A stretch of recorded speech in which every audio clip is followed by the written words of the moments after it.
నేను మీకు ఒకటి చూపిస్తా. స్మాల్ రిక్వెస్ట్, ఇది హైదరాబాద్ బెంగళూరు హైవే.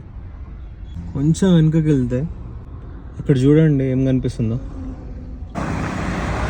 ఎవ్వడు పట్టించుకోవట్లేదు, ఇలానే వెళ్ళిపోతున్నారు.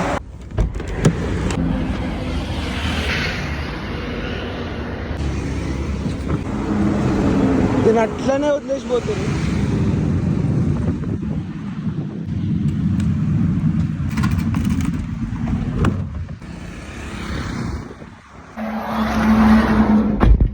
కొంచెం ఇలాంటి హెవీ ఆబ్జెక్ట్స్ అయినా లేకపోతే ఎప్పుడైనా హెవీ వెహికల్స్ హైవే మీద వెళ్తుంటే టైర్ లేయర్స్ ఉంటాయి కదా వాటి, అవి కూడా ఊడి పడతా ఉంటాయి, లేకపోతే బస్తాలు పడతా ఉంటాయి, ట్రేలు పడతాయి, కూరగాయలు ట్రేలు పడతా ఉంటాయి.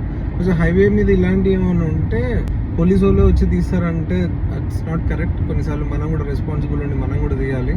వాళ్ళు కొంచెం బిజీ ఉంటారు కదా ఆబ్వియస్గా, చలాన్లు వేయడానికి లేకపోతే పొలిటీషియన్స్ ఇంకా క్యాన్వాస్ చేయడానికి. అన్నిసార్లు వాళ్ళు తీయాలంటే అవ్వదు.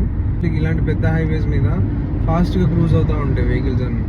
సో కొంచెం ఇలాంటి హెవీ ఆబ్జెక్ట్స్ ఉంటే తీసి పక్క పెట్టండి. అది ట్రాఫిక్ బోర్డే, దట్స్ ఓకే. కొంచెం పక్క పెడితే మళ్ళీ పోలీసు వాళ్ళు వచ్చి వాళ్ళు ఎక్కడ పెట్టాలో అక్కడ పెట్టుకుంటారు. మనకు తెలియదు కదా ఎక్కడ పెట్టాలి. అన్ని వెహికల్స్ కట్ చేస్తున్నాయి దాని దగ్గరికి పోయి. యాక్సిడెంట్ అయ్యే ఛాన్స్ ఉంటుంది, వెహికల్ కంట్రోల్ తెప్పే ఛాన్స్ ఉంటుంది. So be little responsible and do the action when it is needed.